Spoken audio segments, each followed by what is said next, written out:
Bueno, otro de los temas que tenemos entre las unidades de biología es el tema de ecología, donde la ecología estudia las relaciones de los organismos entre sí con el ambiente. Cuando nosotros veíamos eh, los niveles de organización, habíamos llegado a ver hasta organismos, ¿sí? Donde habíamos visto la materia, cómo se organizaba la materia y cómo llegábamos hasta sistemas de órganos y el organismo. También vimos que era una especie y la definimos. Ahora vamos a ver cómo esas especies se relacionan con el medio en el que viven. Entonces vamos a ver niveles de organización superiores que van más allá del individuo y que son estos relacionados entre ellos y la relación con el ambiente. Entonces vamos a ver poblaciones que son conjuntos de individuos que viven en un lugar determinado y en un mismo lugar, individuos de la misma especie. Luego vamos a ver comunidades, cómo se relacionan entre poblaciones. Y luego vamos a ver ecosistemas, es decir, las distintas poblaciones en relación al ambiente. Tenemos a la biosfera como último de los ecosistemas o más arriba, porque es como si viéramos a la Tierra como un gran ecosistema visto desde otro planeta. Dijimos que los individuos de una población son individuos de la misma especie que viven en un lugar determinado y en un mismo tiempo. Esto es importante destacar porque, por ejemplo, acá tenemos una población natural en la cual son leones, ¿sí? Donde hay un macho, una hembra y dos cachorros. No es lo mismo que yo diga los leones de África con los leones de Asia. Si bien puedo estar hablando de la misma especie y nombrándola a la especie, no sé, diciendo leones por la misma Felis leo, digamos, la especie, em, estamos hablando de poblaciones diferentes porque están separadas, digamos, están en ambientes diferentes. Entonces, podemos decir, ¿hay individuos de la misma especie formando distintas poblaciones? Sí, ¿sí? Porque es importante determinar el lugar donde están. También el tiempo. No es lo mismo decir los leones que viven en África actualmente a los leones que existían en 1900. Son dos poblaciones diferentes, ¿sí? En las cuales, ¿por qué? Porque no se pueden encontrar en ese momento. Recordemos que los individuos de la misma especie son individuos que tienen características similares entre sí y que se reproducen naturalmente en la naturaleza entre sí. Acá tenemos un grupo de cabras, ¿sí? Que viven en un lugar determinado en un momento dado. Puedo decir, cabras de las sierras de Tandil en 2021. ¿Qué cosas estudiamos de una población? Es importante determinar en las estructuras poblacionales las características de una población, supónganse si van a estudiar estas cabras, por ejemplo, la disposición espacial, es decir, cómo se distribuyen estos individuos. ¿Se distribuyen al azar? ¿Se distribuyen en forma agrupada? ¿Se distribuyen en forma uniforme? Cabe aclarar acá que no es lo mismo los individuos que son de poblaciones naturales, perdón, las poblaciones naturales de las poblaciones que son eh, domésticas, ¿no? Por ejemplo, en este caso las cabras, evidentemente las vamos a tener agrupadas cuando las ponemos dentro de un corral. ¿M? Pero esto vale para o aplica para las poblaciones, sobre todo las naturales, ¿m? Que es importante determinar cómo se distribuyen. Pensemos, vamos a estudiar el águila coronada. Bueno, y a ustedes los mandan a estudiar en un trabajo de investigación. Primeramente hay que determinar cuál es su distribución, ¿sí? A estudiar esa población, cuál es su distribución. Otra de las características que hay que estudiar es la proporción de sexo. ¿Hay machos? ¿Hay hembras? ¿Cómo se reproducen? ¿Cuándo se reproducen? ¿Sí? ¿Cuántos pichones tienen por nidada? ¿Sí? La proporción de edades. ¿Cuántos? ¿Hay muchos? ¿Hay pocos? ¿Esas poblaciones van a ser jóvenes o van a ser viejas? Lo mismo aplica para los domésticos. Pensemos, no tanto en la disposición espacial, pero sí en la proporción del sexo. Si yo tengo muchas cabras hembras y no tengo machos, no voy a poder tener una población que luego va a poder crecer. Si tengo muchas, esas son todos animales viejos, no me van a servir para después eh, hacer algo con esa población, digamos que crezca, o si yo traigo individuos jóvenes, ¿no? Hay que pensar mucho y lo primero que hay que hacer cuando ustedes tengan que ir a un campo a trabajar y tengan que estudiar alguna población es importante estos ítems a tener en cuenta. Bueno, dijimos la disposición espacial, esto, agrupada, por ejemplo, pueden ser, en este caso, vamos a hablar de poblaciones naturales, ¿no? Agrupadas los pulgones. Puede ser en este caso por alguna situación de protección contra depredadores, ¿sí? La vaquita de San Antonio es un depredador este, bastante interesante de los pulgones, entonces al ser muy chiquititos también el estar agrupados les da protección, etc. La disposición de forma uniforme, generalmente en las plantas, ¿sí? Pueden estar de manera uniforme, ¿sí? Con una separación. ¿Por qué? Por un montón de motivos. Distribución de los recursos, distribución de la luz, ¿sí? En este caso dijimos de depredadores. Y la distribución aleatoria cuando no siguen un patrón de distribución y los recursos pueden ser, van obteniendo recursos de acuerdo a la disponibilidad. En este caso, bueno, tenemos matas, igual tenemos distintas especies. Recuerden que para estudiar poblaciones hay que estudiar poblaciones que sean individuos de la misma especie. Supónganse, voy a estudiar esta planta en particular, ¿sí? Esta mata en particular, entonces tengo que ver cómo se distribuyen, ¿sí? Esas matas. La proporción de sexo, dijimos cuántos machos, cuántas hembras. Acá ponemos fotos de poblaciones naturales, pero también pensemos en poblaciones domésticas. La proporción etaria, la cantidad de jóvenes o viejos que tenemos en esa población es fundamental.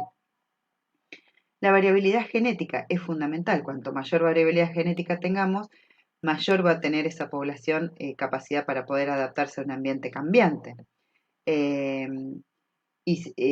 Por ejemplo, en este caso tenemos un grupo de llamas con una variabilidad genética bastante interesante, ¿sí? Es importante también, acá los productores determinan, digamos, los pools genéticos, ¿no? A veces quieren tener, por ejemplo, para mantener una misma raza, por ejemplo, acá, para tener, qué sé yo, llamas con ese tipo de pelo, con un tipo de carne, también es importante, van a mantener, digamos, un tipo de genética, pero no van a ser clones, sino que va a haber variabilidad genética dentro de esa población. No, creo que se entienda, ¿no?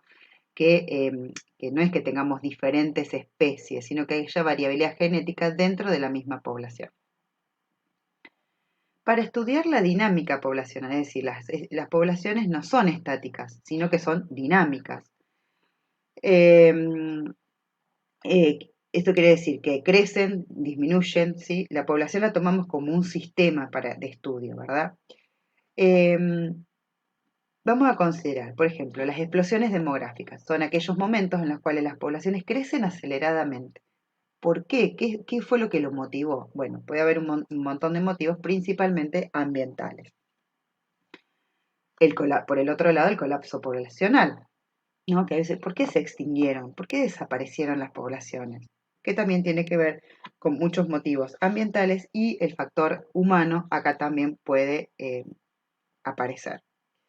Y el número de individuos, que en algunas poblaciones es muy estable durante el tiempo, en otras aumenta y en otras disminuye o fluctúa. Para estudiar el número de individuos, no se estudia el número de individuos así porque sí, digamos, yo no voy a ir a contar individuos, sino que estimamos tamaños poblacionales. Esto después van a trabajar mucho en epidemiología y en estadística, van a aprender. Se estudia lo que se llama la densidad poblacional, es decir, la cantidad de individuos que hay en un lugar en función de la superficie o del volumen, ¿sí? Porque puede ser también individuos, no sé, peces.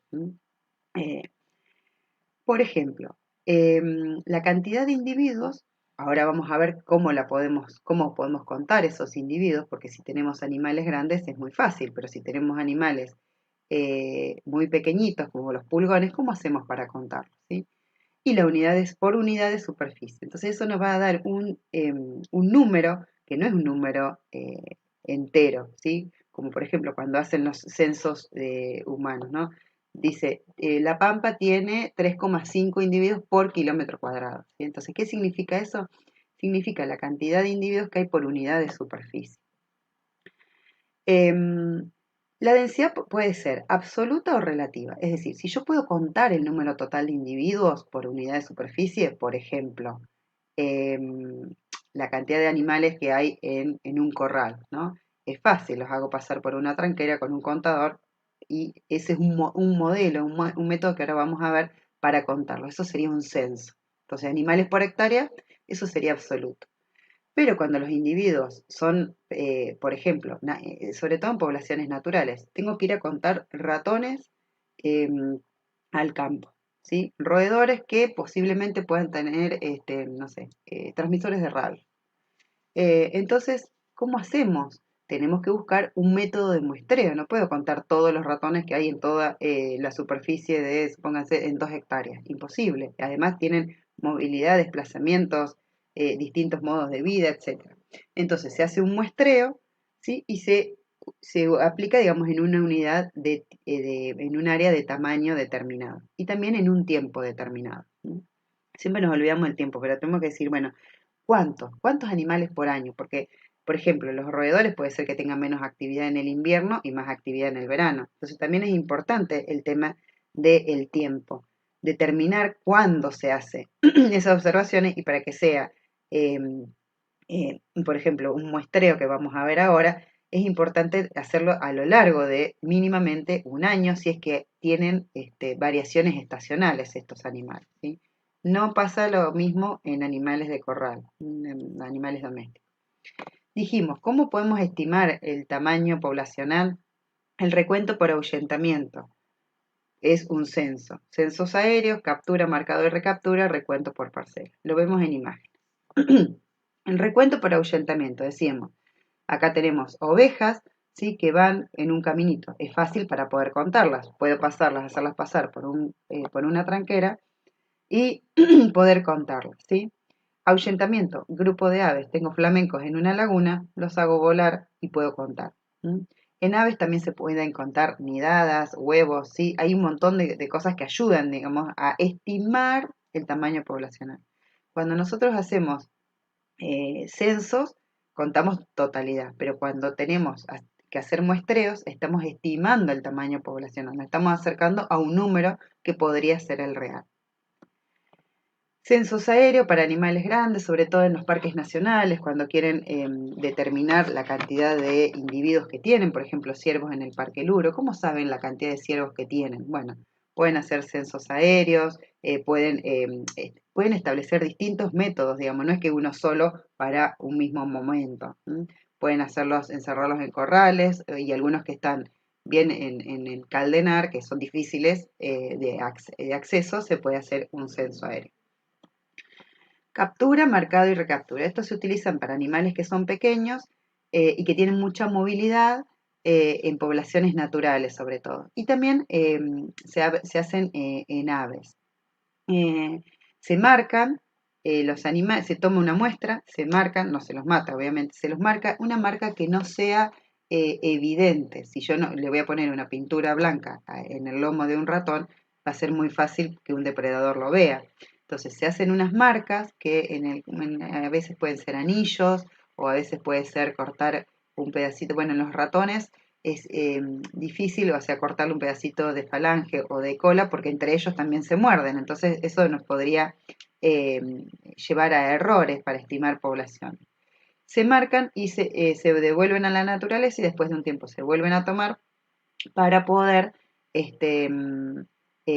contarlo y con unas cuentas sencillas y con programas de estadística se puede estimar el tamaño poblacional. En las aves se hace marcado y recaptura. En este caso, las aves se utilizan también, a veces se le ponen transmisores para poder determinar sus rutas migratorias. Esto, por ejemplo, es una caravana que no para poblaciones naturales no sirve porque ven que es muy evidente, ¿no? Entonces esto no sirve, pero ven que la tienen en un corral. Se ponen algunas marcas, en general en las aves se les ponen anillos. Recuento por parcelas en las plantas que se pueden hacer transectas, caminar, tomar medidas, es decir, se marca un cuadrado y se toman la cantidad de plantas que hay dentro de ese lugar y se cuentan y después se estima en la población, digamos, en todo ese cuadro, digamos, en todas las hectáreas que querramos. Hoy en día las maquinarias ya hacen estas estimaciones, así que no tienen por qué ponerse a pensar métodos difíciles que antes los hacíamos a mano. Bueno, y en otro video vamos a ver cómo el crecimiento poblacional, digamos, se puede aumentar o disminuir. Nos vemos en la próxima rápidamente.